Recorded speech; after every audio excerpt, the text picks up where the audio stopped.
ওগো আমার আব্বা জান, আপনি আর বাইতুল্লাহে থাকবেন না। আমার মার যেন কি হয়েছে, আমার মা কান্না করতে করতে বসার থেকে জমিনের মধ্যে শুয়ে পড়েছে। শোয়া অবস্থায় গড়াগড়ি করে কান্না করতেছে। খাদিজা কান্না করে, আল্লাহর নবী শুনছে। শোনা মাত্র আর বসে থাকতে পারে না। স্বামী আর স্ত্রীর ভালোবাসা এমন হওয়া চাই রে মুসলমান। ও বাবা, আল্লাহর নবী সাল্লাল্লাহু আলাইহি ওয়াসাল্লাম আয়েশা দেখে খাদিজাতুল কুবরা রাদিয়াল্লাহু তাআলা আনহা পাগল নির্ণয় কান্না করতেছে। আল্লাহর নবী খাদিজার শরীরের মধ্যে টাচ করে খাদিজাকে ডাক দেয়, খাদিজা আপনার কি হয়েছে, কেন আপনি এমন ভাবে কান্না করতেছেন? খাদিজাতুল কুবরার কান্নাটা বন্ধই হচ্ছে না। আল্লাহর নবী সাল্লাল্লাহু আলাইহি ওয়াসাল্লাম খাদিজাতুল কুবরা রাদিয়াল্লাহু তাআলা আনহার মাথা মুবারকটাকে নবীজির সিনার মধ্যে লাগাইয়া এমনি সময় ডাকদা বলে, খাদিজা মনে হয় আপনি আমার দ্বারা কোনো কষ্ট পেয়েছেন। আমার সংসারের মধ্যে এসে আপনি মনে হয় আপনার চাহিদাটা পূরণ করতে পারেন নাই, এই কষ্টে আপনি কান্না করতেছেন। খাদিজা তখন জবানটা খোলে। খাদিজা আল্লাহর নবীর চেহারার দিকে তাকাইয়া আল্লাহর নবীকে ডাকদা বলে, ইয়া রাসূলুল্লাহ, ইয়া হাবিবাল্লাহ, ওগো নবীজি, সাংসারিক জীবনে কোনদিন আপনার কাছে কিছু চাই নাই, আজকে তিনটা জিনিস চাইবো, আপনি আমাকে দিবেননি? আপনি আমাকে বলেন। আল্লাহর নবী বড় চিন্তায় পড়ে যায়। খাদিজা রাদিয়াল্লাহু তাআলা আনহা বড় ঘরের মেয়ে, বড় ব্যবসায়ী, না জানি আমার কাছে কি চায়। আল্লাহর নবী ডাকদা বলে, খাদিজা রে, বলো কি চাও? যদি আমার সাধ্যের ভিতরে হয়, কথা দিচ্ছি আমি স্বামী হিসাবে, আমি নবী হিসাবে, আমি রহমতের নবী হিসাবে তোমাকে তা দিব। এমনি সময় খাদিজাতুল কুবরা রাদিয়াল্লাহু তাআলা আনহা ডাকদা বলে, ইয়া রাসূলুল্লাহ, ইয়া হাবিবাল্লাহ, ওগো নবীজি, আমি যদি ইন্তেকাল করি গো নবীজি, আমি যদি মৃত্যুবরণ করি গো নবীজি, আপনি আমারে কথা দেন, আপনার শরীরের জুব্বা মুবারক দিয়া আমার কাফনের ব্যবস্থাটা করবেন। আল্লাহর নবী সাল্লাল্লাহু আলাইহি ওয়াসাল্লাম খাদিজার দিকে বড় বড় চোখ করে তাকায়। খাদিজা, আর কি চান আপনি? আল্লাহর নবীকে খাদিজা ডাকদা বলে, নবী গো, আপনি কথা দেন, আমার লাশটা আপনি নিজ হাতে কবরের ভিতরে রাখবেন। আল্লাহর নবী ডাকদা বলে, খাদিজা, 3 নম্বরে আপনি কি বলেন? এমনি সময় আল্লাহর নবীর স্ত্রী আমাদের মা খাদিজাতুল কুবরা রাদিয়াল্লাহু তাআলা আনহা ডাকদা বলে, ইয়া রাসূলুল্লাহ, ইয়া হাবিবাল্লাহ, আপনি বলেছেন কবরের ভিতরে 3টা প্রশ্ন হবে, মার রাব্বুকা, মা দীনুকা, মান নবিয়ুকা। ইয়া রাসূলুল্লাহ, ইয়া হাবিবাল্লাহ, আপনি কথা দেন, এই 3টা প্রশ্নের উত্তর না দেওয়া পর্যন্ত আমার কবর থেকে আপনি আসবেন না। আল্লাহর নবী সাল্লাল্লাহু আলাইহি ওয়াসাল্লাম খাদিজাতুল কুবরা রাদিয়াল্লাহু তাআলা আনহার মাথাটাকে সিনার মধ্যে লাগাইয়া খাদিজার সাথে ওয়াদাবদ্ধ হয়ে যায়, খাদিজা, কথা দিলাম আপনি যদি আমার আগে ইন্তেকাল করেন, আমার জুব্বা মুবারক দিয়ে আপনার কাফনের ব্যবস্থা করব, আমি নিজ হাতে আপনাকে দাফন করব, আমি ততক্ষণ পর্যন্ত আপনার কবরটা ছাড়ব না যতক্ষণ পর্যন্ত আপনি মুনকার নাকিরের প্রশ্নের উত্তর না দিতে পারেন।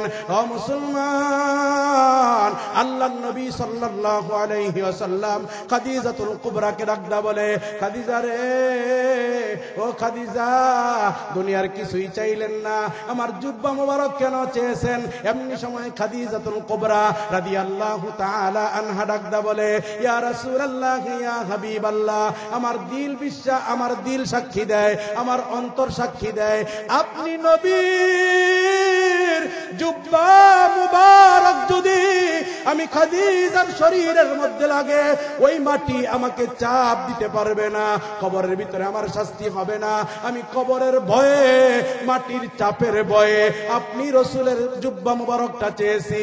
ও মুসলমান, কবরটাকে যদি আল্লাহর নবীর স্ত্রী খাদিজাতুল কুবরা এমন ভয় পায়, আমার আপনার কেমন ভয় পাওয়ার কথা? আল্লাহর নবী সাল্লাল্লাহু আলাইহি ওয়াসাল্লাম খাদিজাকে ডাকদা বলে, খাদিজা, দুই নম্বরে বলছেন আপনার দেহটা আমি যেন কবরের ভিতরে নামাই, কারণটা কি? খাদিজাতুল কুবরা ডাকদা বলে, ইয়া রাসূলুল্লাহ ইয়া হাবিবাল্লাহ, আমার দিল সাক্ষী দেয় গো নবী, আপনি নবী যদি আমার দেহ মুবারক ধরে ধরে মাটিতে নামায়া দেন, ওই মাটি আমাকে খাইতে পারবে না, মাটির পোকা আমাকে স্পর্শ করতে পারবে না।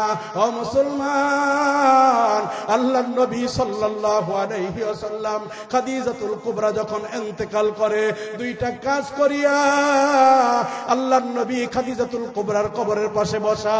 সমস্ত সাহাবায়ে কেরাম চলে গেছে, আল্লাহর নবী যায় না, আল্লাহর নবী বসে আছে। আল্লাহর নবী বসা অবস্থায় মুনকার নেকির ফেরেশতাও আসতে পারতেছে না। আমার আল্লাহ নবীজির চোখ বেয়ে বেয়ে পানিগুলাও ঝরতেছে। আমার আল্লাহ জিবরাইলকে পাঠায়া দেয়, যারে জিবরাইল যা,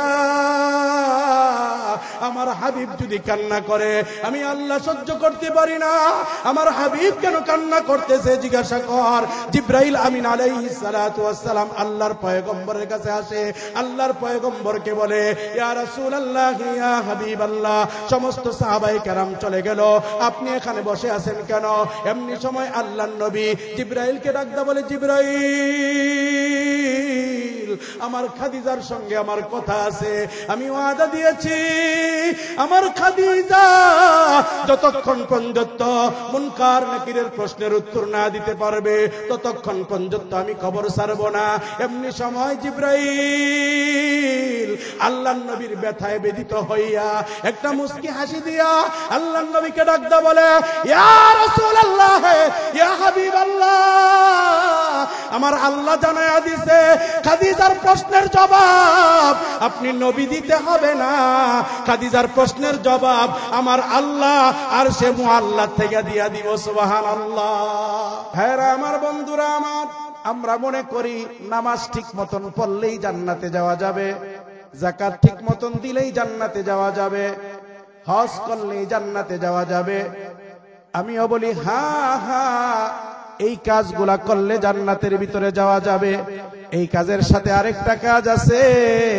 আমার আল্লাহ তাআলা ডাকদা বলে, ও ইমানদার মুসলমানেরা ভালো করে শোনো, আমি আল্লাহর কিছু হক আছে, বান্দা আর বান্দীদেরও কিছু হক আছে, আছে না নাই?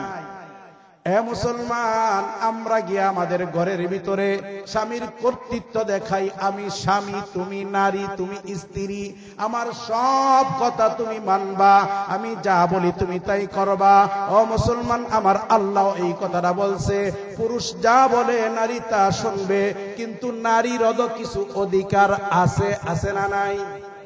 নারীর এক নাম্বার অধিকার আমার আল্লাহ কোরআন শরীফের মধ্যে ডাকদা কয়, ওয়া আশিরুহুন্না বিল মারুফ। নারীর এক নাম্বার অধিকার, স্ত্রীর এক নাম্বার অধিকার হুসনুল মুআশারা, সৎ আচরণ, ভালোবাসার বন্ধন। আপনি যে সংসারটা করবেন, এই সংসারটা করতে হবে ভালোবাসার মাধ্যমে, রাগ দিয়া করা যাবে না, অন্যায় ভাবে করা যাবে না। ওয়া আশিরুহুন্না বিল মারুফ, স্ত্রীকে আপনার ভালোবাসতে হবে। আমার নবী স্ত্রীকে ভালোবাসছে কি বাসছে না? জোরে বলেন, কেমন ভালোবাসছে মুসলমান? আল্লাহর নবীর প্রথম স্ত্রী নাম তার খাদিজাতুল কুবরা রাদিয়াল্লাহু তাআলা আনহা। এই খাদিজাতুল কুবরা রাদিয়াল্লাহু তাআলা আনহাকে আল্লাহর পয়গম্বর এত বেশি ভালোবাসছে, আল্লাহর পয়গম্বর খাদিজা যতদিন ছিল দ্বিতীয় বিবাহের নাম পঞ্জত্তর নেয় নাই। জোরে বলেন ঠিক কিনা? শুধুমাত্র কেবলমাত্র খাদিজার ভালোবাসায়, খাদিজা রাদিয়াল্লাহু তাআলা আনহা আমার পয়গম্বরকে কেমন ভালোবাসছে, আমার পয়গম্বরকে দেখা, আমার পয়গম্বরকে শুইনা, আমার পয়গম্বরকে বুইজা খাদিজাতুল কুবরা রাদিয়াল্লাহু তাআলা আনহা আমাদের সমাজের মেয়েদের মতন মেয়ে না। আমাদের সমাজের কিছু কিছু মেয়ে তো ডিস্কো মেয়ে। জোরে বলেন ঠিক কিনা? যেই মেয়েটা রাস্তাঘাটে মাথায় কাপড় নাই, বুঝতে হবে সেই মেয়েটার লজ্জা শরম নাই। যেই মেয়েটা রাস্তাঘাটে মাথায় কাপড় নাই, বুঝতে হবে সেই মেয়েটার লজ্জা শরম নাই। লজ্জা না থাকিলে কি আর লজ্জা দেওয়া যায়? কিছু মেয়ে নিজের দেহ পার্কেতে দেখায়, কিছু মেয়ে নিজের দেহ মার্কেটে দেখায়, কিছু মেয়ে নিজের দেহ বাজারেও দেখায়, আছে না নাই? লজ্জা না থাকিলে কি আর লজ্জা দেওয়া যায়? কিছু মেয়ে ঠোঁটে মুখে লাগায় কত রং, রাস্তাঘাটে বাসে উঠে দেখায় কত ডং, আছে না নাই? ওই যে সামনে 14ই ফেব্রুয়ারি আসতেছে, এই 14ই ফেব্রুয়ারি আমাদের সমাজে পালন হয় কি হয় না? ওই দিকে যাইব না। খাদিজাতুল কুবরা একজন জ্ঞানী মানুষ, একজন বিজনেসম্যান, একজন ব্যবসায়ী, সফল ব্যবসায়ী। খাদিজাতুল কুবরা রাদিয়াল্লাহু তাআলা আনহার মতন ব্যবসায়ী জ্ঞান বুদ্ধি মক্কাতুল মুকাররমার জমিনের ভিতরে খুব কম ছিল। খাদিজাতুল কুবরা আল্লাহর পয়গম্বরকে যখন বিবাহ করেছে, আল্লাহর পয়গম্বরকে বিবাহ করিয়া খাদিজাতুল কুবরা রাদিয়াল্লাহু তাআলা আনহার যত সম্পদ আছে সব সম্পদ আমার পয়গম্বরের পায়ের নিচে দিয়া দেয়। আমার পয়গম্বরকে ডাকদা বলে, ওগো পয়গম্বর, আজকের থেকে আমার যত সম্পদ আছে সমস্ত সম্পদের মালিক আমি আপনাকে বানায়া দিলাম। এই সম্পদগুলো আপনি যেথায় ইচ্ছা সেটাই ব্যবহার করতে পারবেন। আর আমার দেশে যুবকেরা যৌতুক নামক একটা প্রথা চালু করিয়া, প্রথা পালন করিয়া, এই যৌতুকের নামে চাঁদাবাজি, যৌতুকের নামে সন্ত্রাসী করিয়া শ্বশুর আলয় থেকে, শ্বশুর বাড়ির থেকে জোর জবরদস্তি করে টাকা আইনা গাঞ্জা খায়, ইয়াবা খায়, জুয়া খেলে, আছে না নাই? আপনার কথা আসেনি? যৌতুক আছে? মুসলমান ভাইরে আমার, খাদিজাতুল কুবরা রাদিয়াল্লাহু তাআলা আনহা আল্লাহর পয়গম্বরকে কেমন ভালোবাসছে।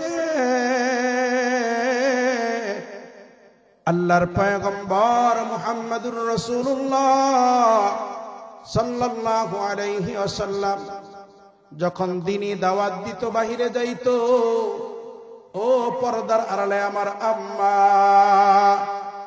দিলের কান দিয়া কথাগুলা শুনবেন গো মা। স্বামীর প্রতি স্ত্রীর হক আছে, স্ত্রীর প্রতিও স্বামীর হক আছে না নাই? এক নাম্বার স্বামী স্ত্রীর প্রতি হক, ওয়াশিরুহুন্না বিল মারুফ। স্ত্রীকে ভালোবাসতে হবে। কেমন ভালোবাসা? আল্লাহর পয়গম্বর দিনের কাজ করিয়া যখন বাসায় আসতেন, বাসায় আয়েশা যখন দেখতেন পাক ঘরের ভিতরে স্ত্রী পাক করতেছে, সঙ্গে সঙ্গে আল্লাহর রাসূল পাক ঘরে যাইতেন। পাক ঘরে গিয়া লবণটা একটু আগায়া দিতেন, হলুদটা একটু আগায়া দিতেন, লাকড়িগুলা একটু আগায়া দিতেন। আম্মা জানেরা বলতো, নবীজির স্ত্রীরা বলতো, ইয়া রাসূলুল্লাহ, ইয়া হাবিবাল্লাহ, ওগো নবীজি, সারা দিন ধরে দিনের দাওয়াত দিয়েছেন কাফের বেঈমানদের মাঝে। এই কাফের আর বেঈমানেরা আপনাকে কত কষ্ট দিয়েছে, আপনি এখন কষ্ট করতে হবে না। হলুদটা তো আমি আনতে পারবো, মরিচটা আমি আনতে পারবো, লাকড়িটা আমি আনতে পারতো। আল্লাহর পয়গম্বর আমার আপনার নবী, রহমতের নবী, যিনাকে সৃষ্টি না করলে আমার আল্লাহ কুল কায়নাত সৃষ্টি করে না। ওই নবী ডাকদা বলে, ওগো খাদিজা, ওগো আয়েশা, ওগো হাফসা, আমি তোমাদের কাজে একটু সহযোগিতা করলাম। আর আমাদের চরিত্র হলো, আমরা যখন বাহিরের থেকে কাজ কইরা আসি, ঠিক মতন খাবার না পাইলে স্ত্রীকে বকা জকা শুরু করি, আছে না নাই?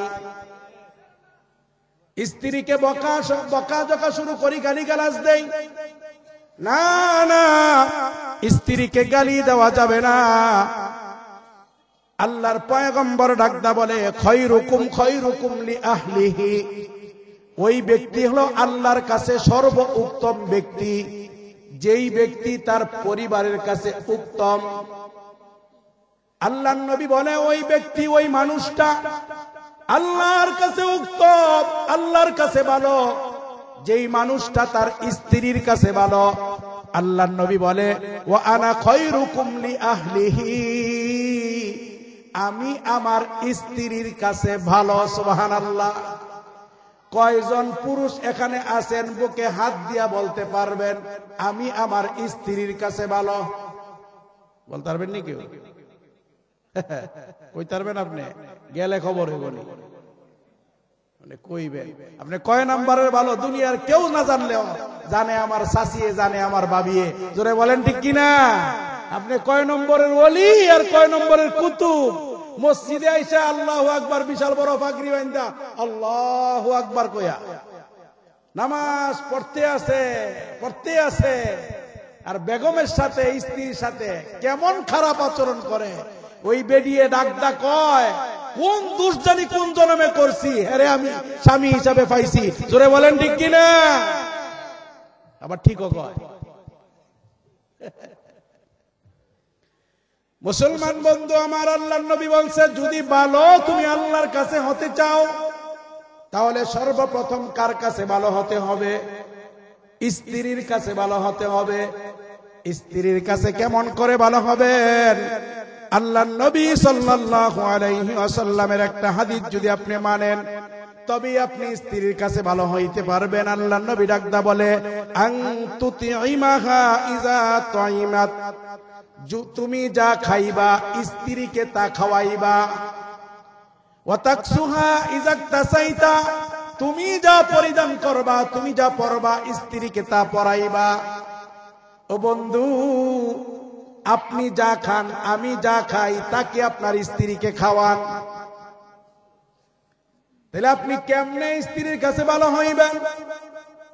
আপনি পোশাক পরেন, আপনার শার্টটা আপনি ক্রয় করেন, আপনার পাঞ্জাবিটা আপনি ক্রয় করেন 2000-3000 টাকা দিয়া। আমার বাবির জন্য একটা 3 পিস আর একটা কাপড় ক্রয় করেন 350 টাকা দিয়া। কিন্তু নবী তো এটা বলে নাই। নবী বলছে আন তুতিমাহা ইজা তুইমাত, তুমি যা খাইবা। তুমি যদি গিয়া নাটোর সদরের ভিতরে চাইনিজ খাও তাহলে এক পোটলা চাইনিজ আমার বাবির জন্য নিয়ে আসতে হবে। তুমি যদি হালিম খাও একটা হালিম আমার বাবির জন্য নিয়ে আসতে হবে। তুমি যদি নান রুটি আর শিক কাবাব খাও আমার বাবির জন্য নিয়ে আসতে হবে। তুমি যেই পোশাকটা, যেই মূল্যের পোশাকটা পরিধান করবা ওই মূল্যের পোশাকটা আমার বাবির জন্য ব্যবহার করতে হবে। এরপরে আল্লাহর নবী ডাকদা বলে ওয়ালা তাদরিবিল ওয়াজ, আমার বাবির চেহারা নারীদের চেহারার ভিতরে আঘাত করতে পারবেন না।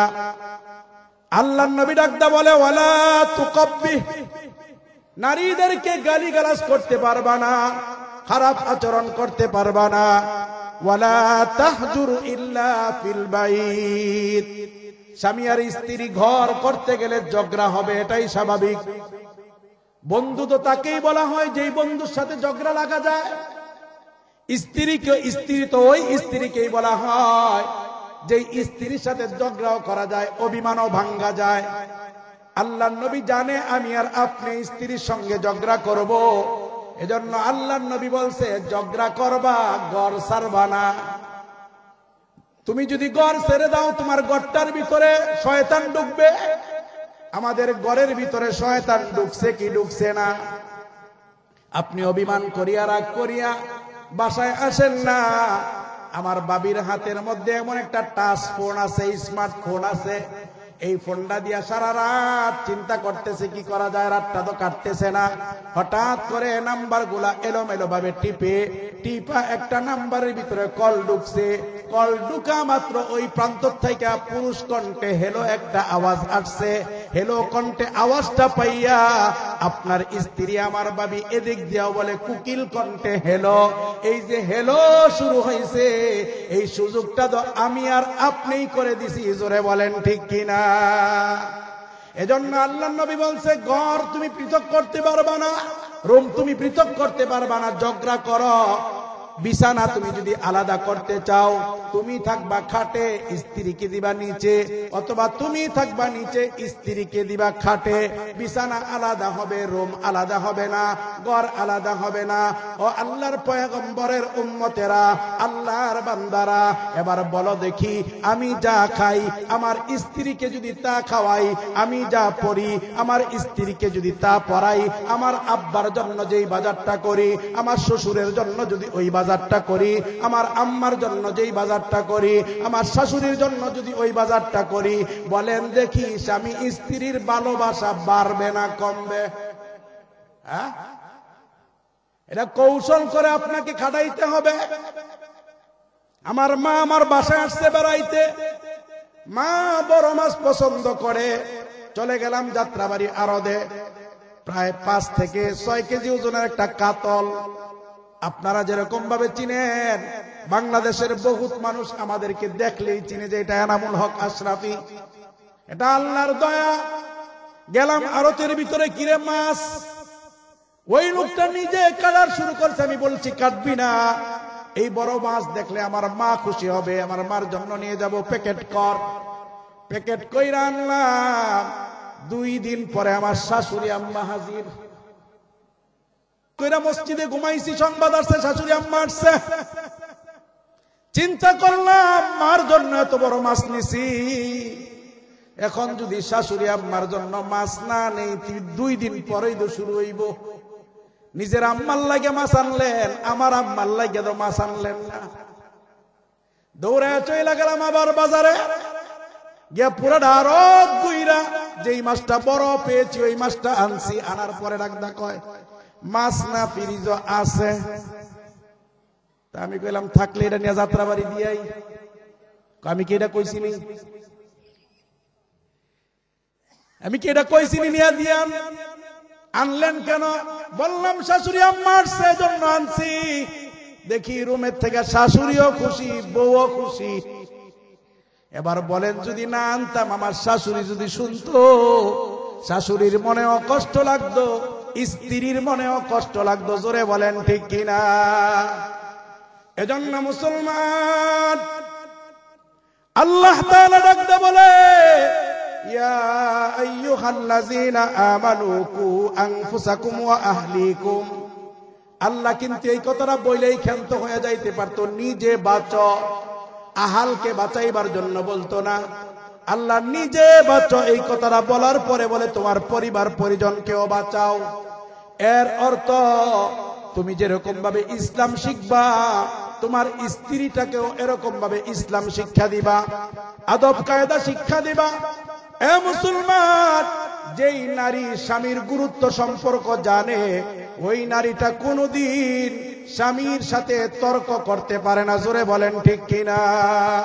ভাইরা আমার, বন্ধুরা আমার, যখন আমাদের বাবিদের মনটা একটু ভালো থাকে, তখন এদেরকে একটু গল্প শোনাইবেন, যেরকম আমরা গল্প শোনাই।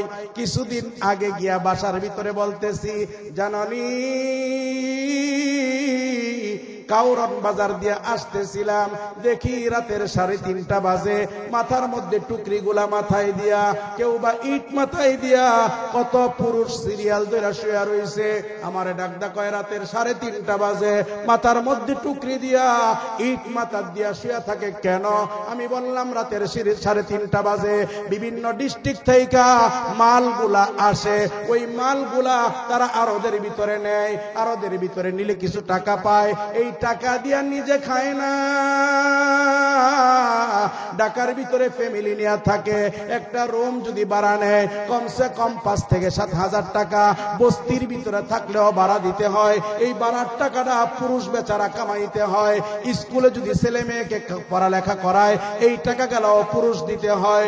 ও স্ত্রী, এত কষ্ট করে শুধুমাত্র কেবলমাত্র সংসারটা গুছাইবার জন্য, তোমরা ভালো থাকার জন্য। ও আমার আম্মারা, আপনি হাজার কষ্ট করেন বাসার ভিতরে, আপনি বাহিরে কষ্ট করেন না। একটা ভ্যান চালক, রিক্সা চালক যখন রাস্তার ভিতরে রিক্সা চালায় গো মা, রিকশার প্যাসেঞ্জার রিকশার ভিতরে উঠিয়া যখন ভাড়াটা দিতে যায়, এমন কিছু ডাকাত আছে, এমন কিছু চোর আছে, এমন কিছু বদমাশ আছে, ভাড়া হলো 20 টাকা, দিতে চায় 15 টাকা, আছে না নাই? ভাড়া হলো 20 টাকা, দেয় 15 টাকা। রিকশাওয়ালা যদি বলে ভাই ভাড়া তো এখানে 20 টাকা, শীতের বেলা টাইনা আনলাম, আপনি তো বৈশা ছিলেন, আমি তো টাইনা আনছি, কোথায় আপনি 5 টাকা বেশি দিবেন, না দিয়ে আপনি কম দিতেছেন। এই কথাটা বলা মাত্র ওই সমস্ত জানোয়াররা কটু কথা আমার রিকশাওয়ালা ভাইদেরকে বলে। এমন মানুষ আছে না নাই? মাগো, ওই জানোয়ারদের কথাগুলা শুনে শুধুমাত্র আপনাদের জন্য।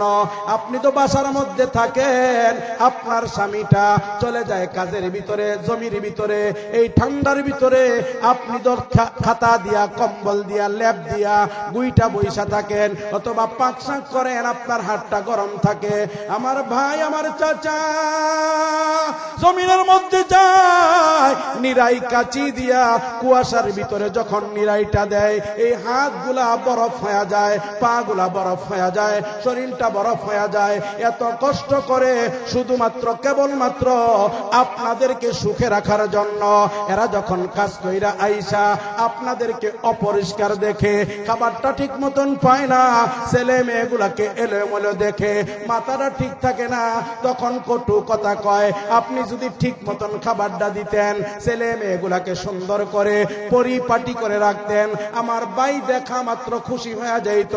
আল্লাহর নবী বলে ওই মহিলা হলো আল্লাহর কাছে সর্বোত্তম মহিলা। যেই মহিলাটার দিকে তার স্বামী তাকাইলে, যেই মহিলাটার দিকে তার স্বামী তাকাইলে স্বামীর কলিজা ঠান্ডা হয়ে যায়, স্বামীর হৃদয়টা ঠান্ডা হয়ে যায়। আম্মা জান, আপনি আমার ভাইয়ের ভালোবাসাটা এমনি এমনি গ্রহণ করতে পারবেন শুধুমাত্র কেবলমাত্র একটু যদি আপনি কষ্ট করেন। ও আমার মা, আমার আল্লাহ আপনাদেরকে সম্মান দিয়েছে। আল্লাহর রাসূল ডাকদা বলে আদ-দুনিয়া কুল্লুহা মাতা, পুরা পৃথিবীটা হলো একটা নিয়ামত। এই নিয়ামতের ভিতরে নবী আমার ডাকদা কয় ওয়া খায়রু মাতাইহা আল মারআতুস সালিহা। আল্লাহর পয়গম্বর ডাকদা বলে এই পুরা পৃথিবীর ভিতরে সর্বোত্তম নিয়ামত হলো একজন নেককার স্ত্রী। নেককার স্ত্রী যদি কোনো সংসারের ভিতরে থাকে, ওই সংসারটা শান্তিময়, জান্নাতের একটা রূপ নেয়। জোরে বলেন ঠিক কিনা? ভাইরা আমার, বন্ধুরা আমার, নেককার স্ত্রী কেমন স্ত্রী হয় গো মা? আল্লাহর নবীর সবচেয়ে ছোট স্ত্রী, নাম তার হযরত আয়েশা সিদ্দিকা রাদিয়াল্লাহু তাআলা আনহা। এই আয়েশা আমার নবীকে একদিন ডাকদা বলে ইয়া রাসূলুল্লাহ, ইয়া হাবিবাল্লাহ, ওগো নবীজি, আমি আপনাকে একদিন একটু গোসল করাইব। আল্লাহর নবী ডাকদা কয় আয়েশা, আমারে গোসল করাইবার তোমার সাজ জাগছে। আয়েশাকে আল্লাহর নবী ডাকদা বলে এই কথা। আয়েশা রাদিয়াল্লাহু তাআলা আনহা ডাকদা বলে ইয়া রাসূলুল্লাহ, ইয়া হাবিবাল্লাহ, আমার দিলটা দিয়া, আমার কলিজা দিয়া আমি আপনাকে একবার গোসল করাইব। আল্লাহর নবী সাল্লাল্লাহু আলাইহি ওয়াসাল্লাম একদিন প্রস্তুতি নিয়া আয়েশাকে ডাকদা বলে আয়েশা রে, তুমি না আমাকে গোসল করাইতে চেয়েছিলা, আসো আজকে আমাকে গোসল করাও। আল্লাহর রাসূল সাল্লাল্লাহু আলাইহি ওয়াসাল্লাম বলছে ও মুসলমান, আল্লাহর নবীকে গোসল করাইবে। গোসলখানা হাম্মামের ভিতরে পানির ব্যবস্থা, হাম্মাম খানায় গোসলখানার ভিতরে তোয়ালিয়া নেওয়া হয়েছে, কাপড় নেওয়া হয়েছে, কুসুম গরম পানিও নেওয়া হয়েছে। আল্লাহর নবীকে গোসল করাইবে। আয়েশার কলিজার ভিতরে কেমন যেন আনন্দের বন্যা বইতাছে। মুসলমান ভাইরা আমার, আল্লাহর নবী সাল্লাল্লাহু আলাইহি ওয়াসাল্লামকে আয়েশা সিদ্দিকা ডাকদা বলে, ইয়া রাসূলুল্লাহ ইয়া হাবিবাল্লাহ, একটু কষ্ট করে গোসলখানায় আসবেন। আল্লাহর নবী গোসলখানায় যায়। আল্লাহর নবী গোসলখানায় গেলে আম্মাজান হযরত আয়েশা সিদ্দিকা রাদিয়াল্লাহু তাআলা আনহা আল্লাহর নবীর শরীর মুবারক থেকে কাপড় মুবারকটা যেই মাত্র ওঠায়, আম্মাজান আয়েশা নবীর দেহ মুবারকের দিকে তাকাইয়া চোখের পানিগুলো ছেড়ে দিয়েছে। আল্লাহর রাসূলের শরীর মুবারকটার দিকে তাকাইয়া আম্মাজান আয়েশা দেখে নবীর শরীরের এমন কোনো পশম নাই যেই পশমের গোড়াটা দিয়া ছিদ্র দেখা যায় না, বসন্তের দাগের মতন দাগ দেখা যায় না। আম্মাজান আয়েশা স্থির থাকতে পারতেছে না। এমনি সময় নবীজিকে ডাকদা বলে, ইয়া রাসূলুল্লাহ ইয়া হাবিবাল্লাহ, ওগো নবীজি, আপনার কি কোনদিন বসন্ত হয়েছে? আল্লাহর নবী ডাকদা বলেন, না আয়েশা, না, আমার কোনদিন বসন্ত হয় নাই। এমনি সময় আয়েশা সিদ্দিকা রাদিয়াল্লাহু তাআলা আনহা আল্লাহর নবীকে ডাকদা বলে, ইয়া রাসূলুল্লাহ ইয়া হাবিবাল্লাহ, ওগো নবীজি, যদি আপনার বসন্ত না হবে, আপনার শরীরের ভিতরে, আপনার শরীর মুবারকের ভিতরে এই বসন্তের দাগগুলা কোথা থেকে আসলো?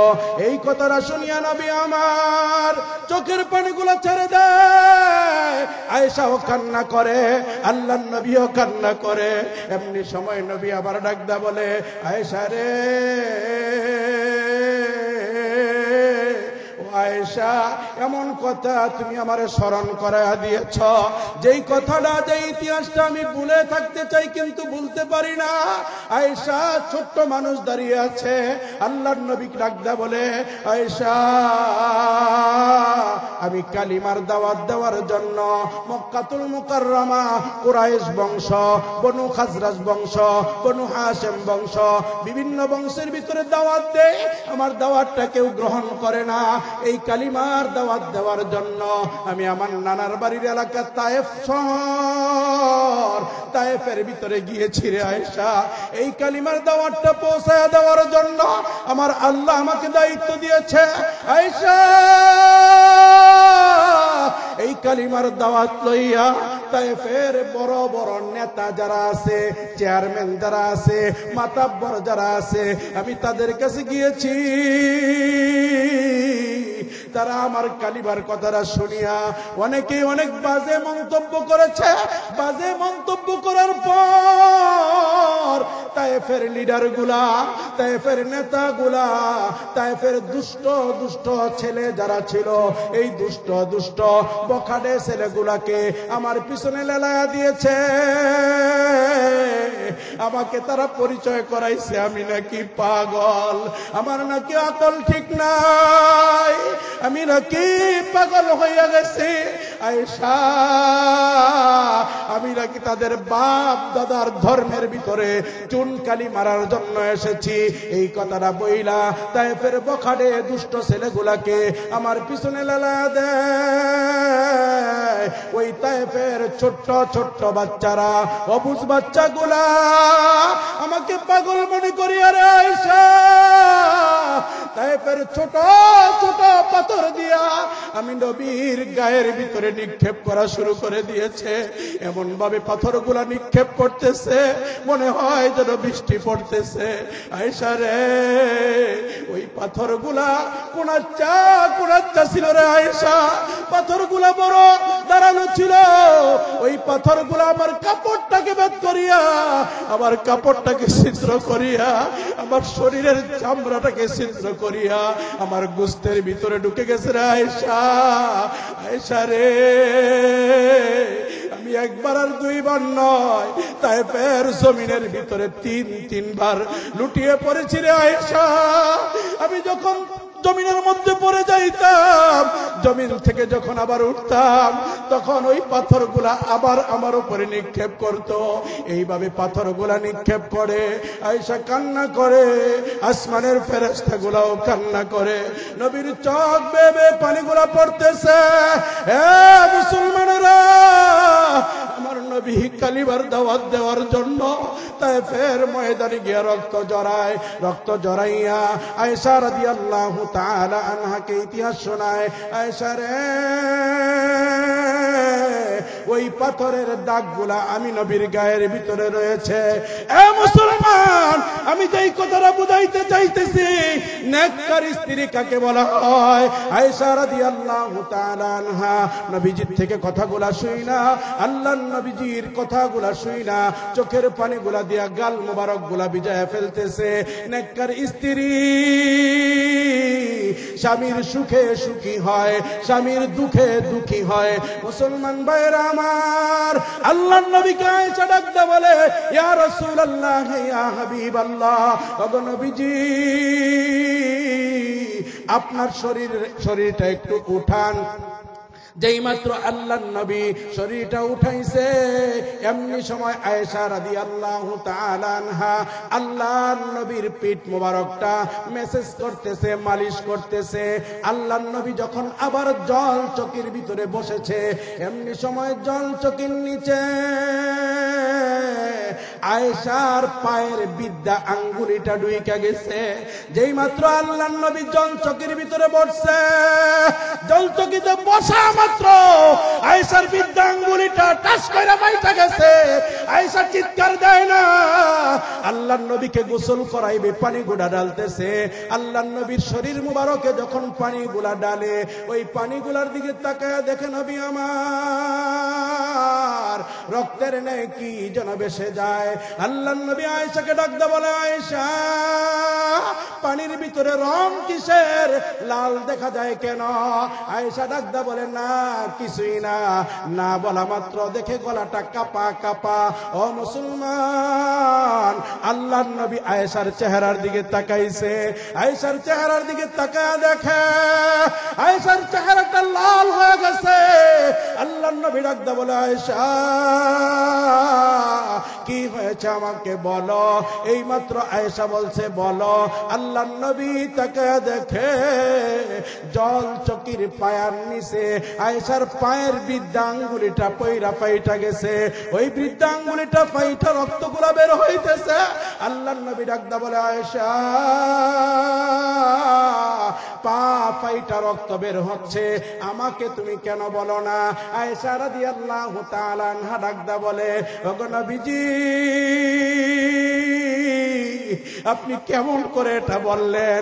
আমি আয়েশার পা ফাইটা যা আমি বলবো আপনাকে, আপনি উঠেন এমন দুঃসাহস আমার হয় নাই। ইয়া রাসূলুল্লাহ, ইয়া হাবিবাল্লাহ, আমার পা কেন, আমি আয়েশার কলিজাও যদি ফাইটা যাইতো, এরপরে আমি আপনি নবীকে বলতাম না আপনি নবী উঠেন। আয়েশা রাদিয়াল্লাহু তাআলা আনহার ওই কথাটা, আয়েশা রাদিয়াল্লাহু তাআলা আনহার কথা কবিতার কবির ভাষায় সুন্দর করে বলে, লানা শামসুন ওয়ালিল আফাকে শামসুন, লানা শামসুন ওয়ালিল আফাকে শামসুন, ওয়া শামসু আফজালি মিন শামসিস সামাই, ফা ইন্নাশ শামসা তালউ বাদাল ফাজরি, ওয়া শামসু তালউ বাদাল ইশাই, লানা শামসুন ওয়ালিল আফাকে শামসুন, লানা শামসুন ওয়ালিল আফাকে শামসুন, ওয়া শামসু আফজালি মিন শামসিস সামাই, ফা ইন্নাশ শামসা তালউ বাদাল ফাজরি, ওয়া শামসু তালউ বাদাল ইশাই।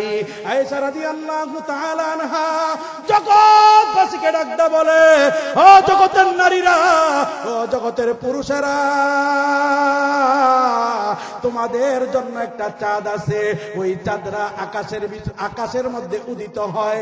আমি আয়েশার জন্য একটা চাঁদ আছে, ওই চাঁদটা আকাশে উদিত হয় না, ওই চাঁদটা আমি আয়েশার ঘরের ভিতরে উদিত হয়। আয়েশা ডাকদা বলে, জগৎবাসী, তোমাদের জন্য তোমাদের সূর্যটা দিনের বেলা আলো দেয়, আর আমার ঘরের ভিতরে আমার সূর্যটা রাতের বেলা আলো দেয়। ও মুসলমান, পর্দার আড়ালে আমার আম্মা, আপনি যদি আয়েশা সিদ্দিকার মতন আমার ভাইকে, আমার চাচাকে ভালোবাসতে পারেন, আমার আল্লাহ খুশি হবে। আল্লাহর নবী সাল্লাল্লাহু আলাইহি ওয়াসাল্লাম ডাক কয়, আমি যদি কোনো মানুষকে সেজদা দেওয়ার অনুমতি দিতাম, তাহলে প্রত্যেকটা নারীকে বলতাম তারা যেন তাদের স্বামীদেরকে সেজদা দেয়। এতেই বোঝা যায় স্বামীদের কত সম্মান। আল্লাহর নবী সাল্লাল্লাহু আলাইহি ওয়াসাল্লাম আরেক হাদিসের মধ্যে ডাক কয়, কোন নারী যদি তার স্ত্রীকে ডাক দেয় আর ওই স্ত্রী যদি তার স্বামীকে খুশি করে দেয়, স্বামী যদি খুশি হয়, আল্লাহর নবী ডাক কয়, আমি রাসূলও খুশি হই, আমার আল্লাহও খুশি হয়। সুবহানাল্লাহ। খারাপ লাগতেছে আপনাকে? শেষ করে দেওয়া দরকার। কি করে 12টা 2 বাজে, আবার যাইতে কইব তো। আল্লাহু আকবার। আল্লাহ কবুল করুক। সকলে বলেন আমিন, সকলে বলেন মারহাবা, সকলে বলেন আল্লাহু আকবার। ভাইরা আমার, বন্ধুরা আমার, খাদিজার কথা আসছে, একটু বলবো নাকি খাদিজার কথা? খারাপ লাগতেছে আপনাকে? খাদিজা রাদিয়াল্লাহু তাআলা আনহা আল্লাহর নবীকে কেমন ভালোবাসছে। আজকে তো আমরা কালিমার দাওয়াত দিতে পছন্দ করি না, দাওয়াতে তাবলীগকে ভালোবাসি না, আছে না? আপনি কত দাওয়াতে তাবলীগ আছে? কারা কারা দাওয়াতে তাবলীগকে পছন্দ করেন? দুইটা হাত উঠান দিই। সবাই পছন্দ করেন ইনশাআল্লাহ। আল্লাহ কবুল করুক। সকলে বলেন আমিন। এটা একটা ভালো কাজ। রাসূলের একটা গুণ নিয়ে তারা কাজ করে। কয়টা গুণ নিয়ে? কথা বলেন। রাসূলের কয়টা গুণ নিয়ে কাজ করে? একটা গুণ, একটা গুণ, সব গুণ না। নবীজির সমস্ত গুণ কোন সাহাবী অর্জন করতে পারে নাই। আমি আর আপনি তো বহুত দূরে। রাসূলের একটা একটা গুণ নিয়ে যদি কেউ থাকতে পারে তাইলেই তো সফল। জোরে বলেন ঠিক কিনা? যেমন হাদিসের মধ্যে আসছে, নবীজির একটা গুণ সকলের আগে আগে সালাম দেওয়া। কি দেওয়া? একটা কথা বানাইছে, কথাটা কয়ে দিয়ে যাই না, তারা তো আশেপাশে আছে, হন্তা আছে, যা করছে আল্লাহ। 10 মিনিট কথা কওয়ার পরে আসসালামু আলাইকুম, এমন হয়েছে না কোনে? ওই যে আপনাকে দুলু সব দেখলাম কথাবার্তা কইয়া ইমুকে আছে ইমুকে আছে। আচ্ছা, এই 4-5 জনের যে নাম কইলেন আর বাকিগুলা যে নাম কইলেন না, তাতেই তো বোঝা যায় যে বাকিগুলা আপনারা পছন্দ করে না। মানে আমার রাজনীতি শিয়াইবে। হাফেজ হইছি ন্যাংডা কালে, মাওলানা হইছি দাড়ি উড়ে নাই, মুফতি হইছি, ইসলামী ল নিয়ে লেখাপড়া করছি, তখন আমার দাড়ি উঠছে। আর ঢাকার প্রাণ কেন্দ্র সায়েদাবাদ, এই জায়গার মধ্যে আমি খুতবা দিই। আমি সব বেড়ারে চিনি, কার কদ্দুরা দূর, কোন জায়গা কোন কি আছে না আছে, বুঝেন না? 4-5 মিনিট কথা কওয়ার পরে কি কয়? আসসালামু আলাইকুম। এটা কি রাসূলের সুন্নাত অনুযায়ী হইল? রাসূলের সুন্নাত কি? এই যে মাশাআল্লাহ, হুজুরে বলেন, নবী বলছেন আসসালামু ক্বাবলাল কালাম, আগে সালাম দাও পরে কথা কও। আর এই বেলায় 10 মিনিট কথা কয় তো আসসালামু আলাইকুম। এরপরে আবার কয় আমরা কোরআন সুন্নাহ ভালো করে জানি। ঘোড়ার ডিম জানো তোমরা? কোরআন সুন্নাহ জানলে তো তার মধ্যে দাঁড়ি কও, কোরআন সূরা জানলে ফজরের সময় নামাজ কও। জোরে কোন? আপনি কো হুজুরের এই যে মামুনুর রশিদ সাহেব জিঙ্গান্দি কয়দিন ফজরের নামাজ কাজা হইছে? আমার তো বিশ্বাস, আমার বিশ্বাস আর কিনা যে ওনার ফজরের নামাজ কাজা হয় না। আলহামদুলিল্লাহ, আল্লাহ পাক তারা আরো বড় বানায় দেখ। সকলে বলেন আমিন। আপনাদের এলাকার সন্তানেরা আপনাদের জন্য গর্বের বিষয়। নারায়ণগঞ্জ বন্দরের মতন জায়গা, এই জায়গার মধ্যে যত কুতু, উনি যে মাদ্রাসায় মুহতামিমগিরি করে বড় হুজুর, এই মাদ্রাসা আজ থেকে 8 বছর আগে থেকে আমি ওয়াজ করি। এই এলাকাটা আমার খুব ভালো করে জানা। ওই এলাকার ভিতরে খুব সুনামের সহিত উনি মাদ্রাসাটা চালাইতেছে। এটা আপনাদের জন্য গর্বের বিষয় না? তা আপনারা আপনাদের মাদ্রাসাটা পরিচালনা করার জন্য একজন যোগ্য ব্যক্তির হাতে দিয়েছেন। আল্লাহ ওনার হায়াতের মধ্যে বরকত দান করুক। সকলে বলেন আমিন, সকলে বলেন মারহাবা। যে কথাটা বলতেছিলাম, রাসূলের একটা গুণ কি দেওয়া? আগে সালাম দেওয়া। কি দেওয়া? এটা আমল লন। নবী বলছে কেউ যদি দৈনন্দিন প্রত্যেক দিন 20 জন ব্যক্তিকে সালাম দেয়, কয়জন ব্যক্তিকে? 20 জন ব্যক্তিকে যদি দৈনন্দিন কোন ব্যক্তি সালাম দেয়, ওই দিন যদি মারা যায়, আল্লাহ পাক সালাম দেওয়ার বরকতে তারে জান্নাত দান করবে। তাহলে এখন থেকে নিয়ত করতে পারবেন যে ইনশাআল্লাহ প্রত্যেকদিন 20 জনকে সালাম দিব ইনশাআল্লাহ। কারা কারা 20 জনকে সালাম দিবেন? হাতুরান্দি দিবেন তো ইনশাআল্লাহ। আল্লাহ কবুল করুক, সকলে বলেন আমিন। আমাদের এলাকার যুবকেরা মাশাআল্লাহ দিলে খুব ভদ্র, এত খারাপ না তারা। দুই সাইড যায় এটা শয়তানে এই বাড়াবাড়ি করে, ওই এটি থাকবে। এমনও তো যুবক আছে সিগারেট লইছে মাত্র কিনছে আর কি, হুজুর দেখছে গেদা ফালাই দিছে, আছে না? আবার কিছু আছে শয়তানের আড্ডি কারে কয়, হুজুরের সামনে টান দেয়, আবার হুজুরের সামনে নিয়ে দুয়া সারে, আছে না নাই? মেলা আছে। আমার কাছে বাড়াই দিয়ে বনছট কোনা দিয়া জায়গায় ঠাস করে লাভ। বেয়াদবি কি সবার লগে? এই যে আপনাকে নেতা এতক্ষণ কথা কইছে, বিশ্বাস করেন যদি আমি বয়ে থাকতাম গেলাম বলে, এত ঠেয়া লাগিয়ে দিয়েছিল আমার। আল্লাহ মাফ করে দেখ, সকলে বলেন আমিন। প্রিয় মুসলমান ভাইরে আমার, খাদিজা রাদিয়াল্লাহু তাআলা আনহা আল্লাহর নবী সাল্লাল্লাহু আলাইহি ওয়াসাল্লামকে কেমন ভালোবাসতো। নবী আমার একদিন খাদিজা রাদিয়াল্লাহু তাআলা আনহার ঘরে একবার বসে, আবার উঠে, একবার গিয়া এই জায়গায় বসে, আরেকবার গিয়া ওই জায়গায় বসে। আল্লাহর নবীকে খাদিজা রাদিয়াল্লাহু তাআলা আনহা ডাকদা বলে, ওগো আমার প্রাণের স্বামী, আপনাকে আজকে এত অস্থির অস্থির লাগতেছে কেন? কি হয়েছে? কোন সমস্যা নাকি? আল্লাহর নবী কিছুই বলে না। খাদিজা রাদিয়াল্লাহু তাআলা আনহা বড় আদবের সঙ্গে আয়েশা ডাকদা বলে, ইয়া রাসূলুল্লাহ, ইয়া হাবিবাল্লাহ, আমার মা, আমার বাবা, আমার সমস্ত সম্পদ, আমার আত্মীয় স্বজন আপনার নামে কুরবানি হোক। কি হয়েছে আমাকে একটু বলেন। আল্লাহর নবী চোখের পানিগুলা ফেলাইয়া খাদিজা রাদিয়াল্লাহু তাআলা আনহাকে ডাকদা বলে, খাদিজা, আমার চাচা আবু জাহেলের কাছে আমি কালিমার দাওয়াত দেই। আজকে আমাকে একটা দমক দিয়া বলছে আমি যেন আর কোনো দিন তার কাছে কালিমার দাওয়াত না দেই। আল্লাহর নবীকে খাদিজা বলে, ওগো নবীজি,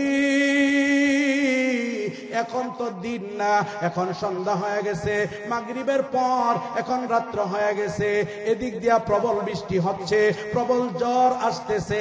আল্লাহর নবী গো, এখন আপনি কি করতে চান? আল্লাহর নবী সাল্লাল্লাহু আলাইহি ওয়াসাল্লাম খাদিজাকে ডাকতে বলে, খাদিজা, আমার চাচা বলেছে আমি যেন দিনের বেলা না যাই, আমাকে যে এই কথা বলে না আমি যেন রাতের বেলা না যাই। খাদিজা, আমার মন চায় কালিমার দাওয়াত নিয়া এই রাতের আধারে আমি আমার চাচার ঘরে যাই। খাদিজা রাদিয়াল্লাহু তাআলা আনহা আজকে উঠে, স্বামী গো, কেমন করে আপনাকে সারি গো স্বামী, এদিক দিয়া প্রবল ঝড়, প্রবল বৃষ্টি, এই বৃষ্টির ভিতরে আপনি কেমন করে যাবেন? আল্লাহর রাসূল সাল্লাল্লাহু আলাইহি ওয়াসাল্লাম দরজাটা খুইলা ঘর থেকে বের হয়ে যাবে। এমনি সময় খাদিজা আল্লাহর কালাম তেলাওয়াত করে। আল্লাহর কালামের জ্ঞান তাদের কাছে আছে। আমার আল্লাহ ডাকদা কয়, আল্লাহু ইয়াসিমুকা মিনান নাস। ওগো নবীজি, সমস্ত মানুষের কষ্ট থেকে আমি আল্লাহ আপনাকে হেফাজত করব। আপনাকে হেফাজত করার জন্য কোনো মানুষের প্রয়োজন নাই, বডিগার্ডের প্রয়োজন নাই। ও মুসলমান, আল্লাহর নবী কালিমার দাওয়াত দেওয়ার জন্য বের হয়ে গেছে। জ্বরের ভিতরে, প্রচন্ড বাতাসের ভিতরে খাদিজা রাদিয়াল্লাহু তাআলা আনহা ঘরটার ভিতরে চোখের পানিগুলা ফালাইয়া আসমানের মালিক আল্লাহকে ডাকতে বলে, আল্লাহ, তোমার হাবিব আমার স্বামী, আমার কলিজা কালিমার দাওয়াত দেওয়ার জন্য বের হয়ে গেছে। তোমার হাবিবকে তুমি দেখা রাখো। ও মুসলমান, চোখের পানিগুলা ফালাইয়া ফালাইয়া আল্লাহর দরবারে মুনাজাত করতেছে স্ত্রী। আমার আল্লাহ এই মুনাজাতটা বড় পছন্দ করছে। ও মুসলমান, নবী আমার যখন আবু জাহেলের ঘরের ভিতরে যায়, গিয়া নক করে, এদিক দিয়ে আবু জাহেল তার বন্ধু বান্ধব আসবে, এজন্য মদের বার, মদের বোতলগুলা নিয়ে সাজাইয়া বসে আসছে। যেই মাত্র দরজায় নক করছে, মনে করেছে বন্ধু বান্ধব আসছে। দরজা খুইলা দেখে রহমতের নবী, নূরের নবী, বরকতের নবী হাজির। নবীর আবু জেহেল একটা দমক দেয়, কিরে বাতিজা মুহাম্মদ, তোমাকে না বলেছি আর কোনদিন তুমি আমার দরবারে আমার দরজায় কালিমার দাওয়াত নিয়ে আসবা না? আল্লাহর নবী সাল্লাল্লাহু আলাইহি ওয়াসাল্লাম আবু জেহেলকে ডাকদা বলে, ওগো আমার চাচা, আপনি দিনের বেলা আসতে নিষেধ করেছেন, আমি দিনের বেলা আসি নাই, আমি রাতের বেলা আসছি গো চাচা। এই রাতের অন্ধকার আপনি কালিমা পড়েন, কথা দিতেছি দুনিয়ার কাউকে আমি জানাইব না। এই কালিমা পড়ার কথাটা, এই কালিমার বরকতে হাসরের ময়দানে যেদিন আপনি আটকে যাবেন, ওই দিন আমি আল্লাহর কাছে সুপারিশ করিয়া জাহান্নাম থেকে মুক্তি দিয়া জান্নাতের ফয়সালা করে দিব। ও আমার ভাই, দো জাহানের বাদশা নবী যদি কালিমার দাওয়াত দেওয়ার জন্য এত পাগল হয়ে যায়, নবীর উম্মত হইয়া কালিমাকে প্রতিষ্ঠিত করার জন্য, কোরআনের জ্ঞানকে আলোকিত করার জন্য, কোরআনের জ্ঞানে এই সমাজকে পরিচিত করার জন্য আমার আপনার কেমন প্রতিজ্ঞা করা দরকার, কেমন প্রচেষ্টা করা দরকার। ও মুসলমান, শুনেছি সামনেই নাকি কবরস্থান আছে, একটু কবরের কথা বইলেই আমি আমার আলোচনাটা শেষ করে দিব। আমার আল্লাহ কোরআন শরীফের মধ্যে ডাকদা বলে, ইয়া আইয়ুহাল্লাযীনা আমানুত্তাকুল্লাহা হাক্কা তুকাতিহি ওয়া লা তামুতুন্না ইল্লা ওয়া আনতুম মুসলিমুন।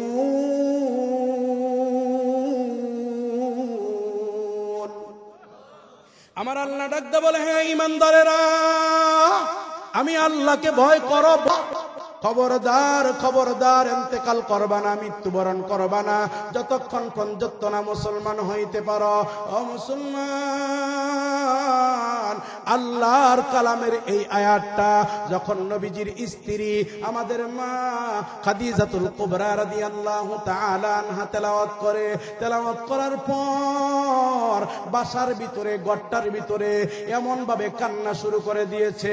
ও মুসলমান, কান্না করতে করতে জমিনের মধ্যে লুটিয়ে পড়েছে, জমিনের মধ্যে পড়ে গড়াগড়ি করে কান্না করতেছে। তখন ছোট্ট ফাতেমা রাদিয়াল্লাহু তাআলা আনহা দৌড়াইয়া আমার নবী আপনার নবীর কাছে যায়, মসজিদে বাইতুল্লাহর ভিতরে যায়, বাইতুল্লাহর ভিতরে গিয়া আল্লাহর নবীকে ডাকদা বলে, ওগো আমার আব্বা জান, আপনি আর বাইতুল্লাহে থাকবেন না। আমার মার যেন কি হয়েছে, আমার মা কান্না করতে করতে বসার থেকে জমিনের মধ্যে শুয়ে পড়েছে, শোয়া অবস্থায় গড়াগড়ি করে কান্না করতেছে। খাদিজা কান্না করে, আল্লাহর নবী শুনছে, শোনা মাত্র আর বসে থাকতে পারে না। স্বামী আর স্ত্রীর ভালোবাসা এমন হওয়া চাই রে মুসলমান। ও বাবা, আল্লাহর নবী সাল্লাল্লাহু আলাইহি ওয়াসাল্লাম আয়েশা দেখে খাদিজাতুল কুবরা রাদিয়াল্লাহু তাআলা আনহা পাগল নির্ণয় কান্না করতেছে। আল্লাহর নবী খাদিজার শরীরের মধ্যে টাচ করে, খাদিজাকে ডাক দেয়, খাদিজা আপনার কি হয়েছে, কেন আপনি এমন ভাবে কান্না করতেছেন? খাদিজাতুল কুবরার কান্নাটা বন্ধই হচ্ছে না। আল্লাহর নবী সাল্লাল্লাহু আলাইহি ওয়াসাল্লাম খাদিজাতুল কুবরা রাদিয়াল্লাহু তাআলা আনহার মাথা মুবারকটাকে নবীজির সিনার মধ্যে লাগাইয়া এমনি সময় ডাকদা বলে, খাদিজা মনে হয় আপনি আমার দ্বারা কোনো কষ্ট পেয়েছেন, আমার সংসারের মধ্যে এসে আপনি মনে হয় আপনার চাহিদাটা পূরণ করতে পারেন নাই, এই কষ্টে আপনি কান্না করতেছেন। খাদিজা তখন জবানটা খোলে, খাদিজা আল্লাহর নবীর চেহারার দিকে তাকাইয়া আল্লাহর নবীকে ডাকদা বলে, ইয়া রাসূলুল্লাহ, ইয়া হাবিবাল্লাহ, ওগো নবীজি, সাংসারিক জীবনে কোনোদিন আপনার কাছে কিছু চাই নাই, আজকে তিনটা জিনিস চাইবো, আপনি আমাকে দিবেননি, আপনি আমাকে বলেন। আল্লাহর নবী বড় চিন্তায় পড়ে যায়। খাদিজা রাদিয়াল্লাহু তাআলা আনহা বড় ঘরের মেয়ে, বড় ব্যবসায়ী, না জানি আমার কাছে কি চায়। আল্লাহর নবী ডাকদা বলে, খাদিজা রে, বলো কি চাও, যদি আমার সাধ্যের ভিতরে হয় কথা দিচ্ছি আমি স্বামী হিসাবে, আমি নবী হিসাবে, আমি রহমতের নবী হিসাবে তোমাকে তা দিব। এমনি সময় খাদিজাতুল কুবরা রাদিয়াল্লাহু তাআলা আনহা ডাকদা বলে, ইয়া রাসূলুল্লাহ, ইয়া হাবিবাল্লাহ, ওগো নবীজি, আমি যদি ইন্তেকাল করি গো নবীজি, আমি যদি মৃত্যুবরণ করি গো নবীজি, আপনি আমারে কথা দেন আপনার শরীরের জুব্বা মুবারক দিয়া আমার কাফনের ব্যবস্থাটা করবেন। আল্লাহর নবী সাল্লাল্লাহু আলাইহি ওয়াসাল্লাম খাদিজার দিকে বড় বড় চোখ করে তাকায়। খাদিজা, আর কি চান আপনি? আল্লাহর নবীকে খাদিজা ডাকদা বলে, নবী গো, আপনি কথা দেন আমার লাশটা আপনি নিজ হাতে কবরের ভিতরে রাখবেন। আল্লাহর নবী ডাকদা বলে, খাদিজা, 3 নম্বরে আপনি কি বলেন? এমনি সময় আল্লাহর নবীর স্ত্রী আমাদের মা খাদিজাতুল কুবরা রাদিয়াল্লাহু তাআলা আনহা ডাকদা বলে, ইয়া রাসূলুল্লাহ, ইয়া হাবিবাল্লাহ, আপনি বলেছেন কবরের ভিতরে 3টা প্রশ্ন হবে, মার রাব্বুকা, মা দীনুকা, মান নবিয়ুকা। ইয়া রাসূলুল্লাহ, ইয়া হাবিবাল্লাহ, আপনি কথা দেন এই 3টা প্রশ্নের উত্তর না দেওয়া পর্যন্ত আমার কবর থেকে আপনি আসবেন না। আল্লাহর নবী সাল্লাল্লাহু আলাইহি ওয়াসাল্লাম খাদিজাতুল কুবরা রাদিয়াল্লাহু তাআলা আনহার মাথাটাকে সিনার মধ্যে লাগাইয়া খাদিজার সাথে ওয়াদাবদ্ধ হয়ে যায়, খাদিজা, কথা দিলাম আপনি যদি আমার আগে ইন্তেকাল করেন, আমার জুব্বা মুবারক দিয়ে আপনার কাফনের ব্যবস্থা করব, আমি নিজ হাতে আপনাকে দাফন করব, আমি ততক্ষণ পর্যন্ত আপনার কবরটা ছাড়ব না যতক্ষণ পর্যন্ত আপনি মুনকার নাকিরের প্রশ্নের উত্তর না দিতে পারেন। ও মুসলমান, আল্লাহর নবী সাল্লাল্লাহু আলাইহি ওয়াসাল্লাম খাদিজাতুল কুবরাকে ডাকদা বলে, খাদিজা রে, ও খাদিজা, দুনিয়ার কিছুই চাইলেন না, আমার জুব্বা মুবারক কেন চেয়েছেন? এমনি সময় খাদিজাতুল কুবরা রাদিয়াল্লাহু তাআলা আনহা ডাকদা বলে, ইয়া রাসূলুল্লাহ, ইয়া হাবিবাল্লাহ, আমার দিল বিশ্বাস, আমার দিল সাক্ষী দেয়, আমার অন্তর সাক্ষী দেয়, আপনি নবীর জুব্বা মুবারক যদি আমি খাদিজার শরীরের মধ্যে লাগে, ওই মাটি আমাকে চাপ দিতে পারবে না, কবরের ভিতরে আমার শাস্তি হবে না। আমি কবরের ভয়ে, মাটির চাপের ভয়ে আপনি রসুলের জুব্বা মুবারকটা চেয়েছি। ও মুসলমান, কবরটাকে যদি আল্লাহর নবীর স্ত্রী খাদিজাতুল কুবরা এমন ভয় পায়, আমার আপনার কেমন ভয় পাওয়ার কথা? আল্লাহর নবী সাল্লাল্লাহু আলাইহি ওয়াসাল্লাম খাদিজাকে ডাকদা বলে, খাদিজা, 2 নম্বরে বলছেন আপনার দেহটা আমি যেন কবরের ভিতরে নামাই, কারণটা কি?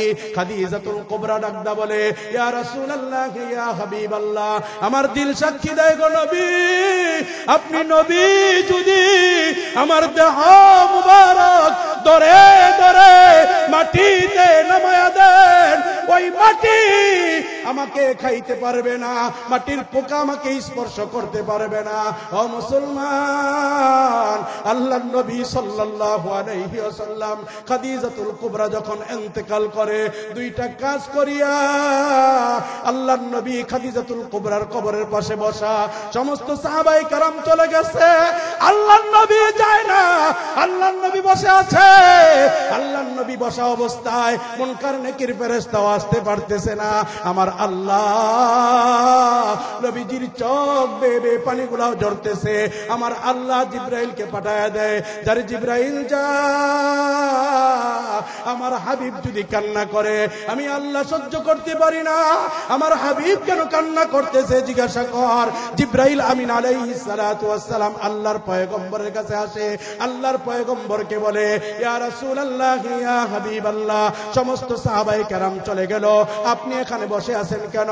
এমনি সময় আল্লাহর নবী জিবরাইলকে ডাকদা বলে, জিবরাইল, আমার খাদিজার সঙ্গে আমার কথা আছে, আমি ওয়াদা দিয়েছি আমার খাদিজা যতক্ষণ পর্যন্ত মুনকার নাকিরের প্রশ্নের উত্তর না দিতে পারবে ততক্ষণ পর্যন্ত আমি কবর ছাড়ব না। এমনি সময় জিবরাইল আল্লাহর নবীর ব্যথায় বেদিত হইয়া একটা মুস্কি হাসি দিয়া আল্লাহর নবীকে ডাকদা বলে, ইয়া রাসূলুল্লাহ, ইয়া হাবিবাল্লাহ, আমার আল্লাহ জানায়া দিছে খাদিজার প্রশ্নের জবাব আপনি নবী দিতে হবে না, খাদিজার প্রশ্নের জবাব আমার আল্লাহ আরশে মুআল্লা থেকে দিয়া দিব। সুবহানাল্লাহ। কবরের আযাব কত কঠিন, সইতে আমি পারিব না, মৃত্যু যন্ত্রণা কত কঠিন, সইতে আমি পারিব না। অগদয়াময় হে রহিম, চাই যে শুধু তোমার করুণা, কবরের আযাব কত কঠিন, সইতে আমি পারিব না। মসজিদের ওই পালকিখানা আসবে সবার দ্বারে সবার জানা। জোরে বলেন ঠিক কিনা? মসজিদের পালকি আপনাদের কাছে আইবনি? রব্বানা যালামনা আনফুসানা ওয়া ইল্লাম তাগফির লানা ওয়া তারহামনা লানাকুনান্না মিনাল খাসিরিন। রব্বিরহামহুমা কামা রব্বায়ানি সগীরা ওয়াকুর রব্বিরহামহুমা কামা রব্বায়ানি সগীরা। অগদয়াময় আল্লাহ, তুমি তোমার কুদরতি, রহমতি, বরকতি মায়াবী নজর দিয়া তাকায়া দেখো। আয় আল্লাহ, আমিনাতুল উলুম মদনহাট, আয় আল্লাহ মাদ্রাসার দ্বিতীয় বার্ষিকী মাহফিলের শেষ অধিবেশন শেষ করে আয় আল্লাহ দাড়ি পাকা মানুষগুলাকে সঙ্গে লইয়া, কলিজার টুকরা নওজোয়ান যুবক বন্ধুরা, হযরত উলামায়ে কেরাম, আয় আল্লাহ সমাজের গণ্যমান্য মানুষগুলাকে নিয়া, পর্দার আড়ালে আমার মা বোনদেরকে সঙ্গে লইয়া আল্লাহ দুইটি করে হাত বাড়িয়ে দিলাম। এই মজলিস থেকে যেই দুই হাতখানা তোমার দরবারে পছন্দ হয়, ওই হাতের বরকতে আমাদের তামাম জীবনের গুনাহগুলা তুমি মাফ করিয়া দাও। আয় আল্লাহ, এতে যা সওয়াব তোমার দরবারে মঞ্জুর কোটি কোটি গুণে বাড়াইয়া উম্মতের কান্ডার নবী মুহাম্মদুর রাসূলুল্লাহ সাল্লাল্লাহু আলাইহি ওয়াসাল্লামের রওজাদারে সোনার মদিনায় পৌঁছে দাও। আয় আল্লাহ, तमाम জগৎ ছেড়ে যারা পরিমাণ ঈমান নিয়া যারা অন্ধকার কবরে চলে গেছে, আল্লাহ সকলের রূহ মুবারকের হাদিয়াটুকু পৌঁছে দাও। আয় আল্লাহ, খাস করে আমরা যারা হাত বাড়িয়েছি, আমি জানি না কার জানি রে মা নাই, আয় আল্লাহ কার জানি রে বাবা দুনিয়ার জমিনে নাই। আয় আল্লাহ, কোন ভাইয়ের চোখের সামনে যেন বাবার চেহারাটা ফুটে উঠেছে, মায়ের চেহারাটা ফুটে উঠেছে আল্লাহ।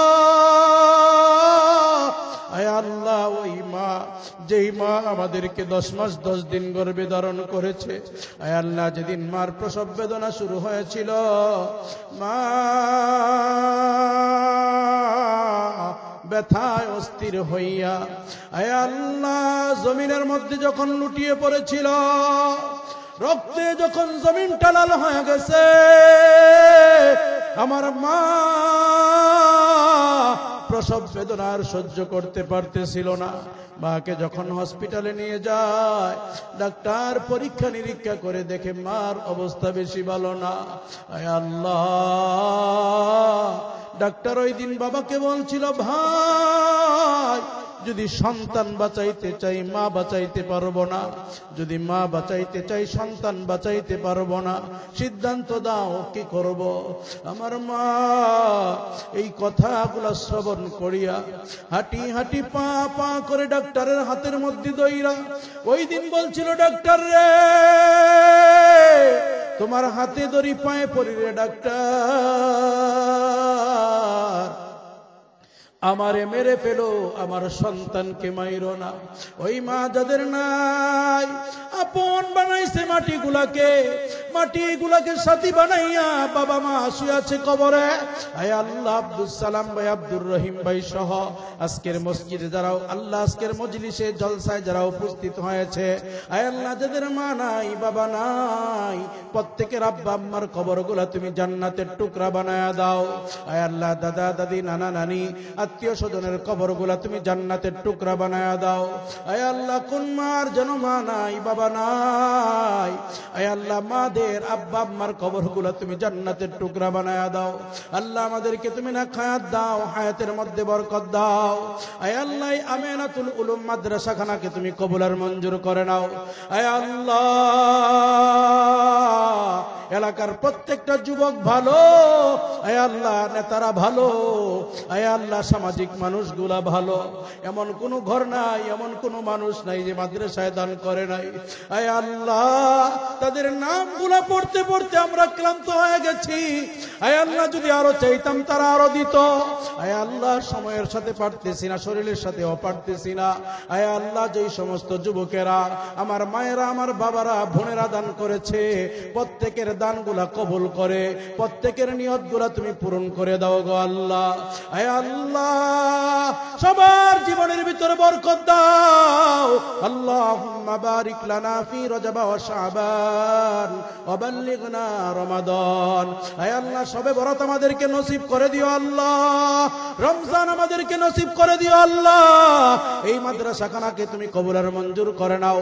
মাওলানা মামুনুর রশিদ ভাইকে আল্লাহ তুমি কবুল করো, জয়নাল হুজুর সহ মাদ্রাসার অন্যান্য উস্তাদ যারা আছেন আল্লাহ তাদেরকেও তুমি কবুল করে নাও। এলাকার উলামায়ে কেরামকে আল্লাহ তুমি কবুল আর মঞ্জুর করে নাও। আল্লাহ যা চেয়েছি, যা চাই না, দুনিয়া আখিরাতে চলতে গেলে প্রয়োজন হবে, প্রত্যেকটা কল্যাণকর বস্তু তুমি দান করে দিও। যেদিন তুমি মালাকুল মাউত নামে আজরাইল পাঠায়া দিবা, ওই কঠিন মুসিবতের সময় মধুর বাণী ইমানের কালিমা মোদের জবানে জারি করে দিও, লা ইলাহা ইল্লাল্লাহু মুহাম্মাদুর রাসূলুল্লাহ।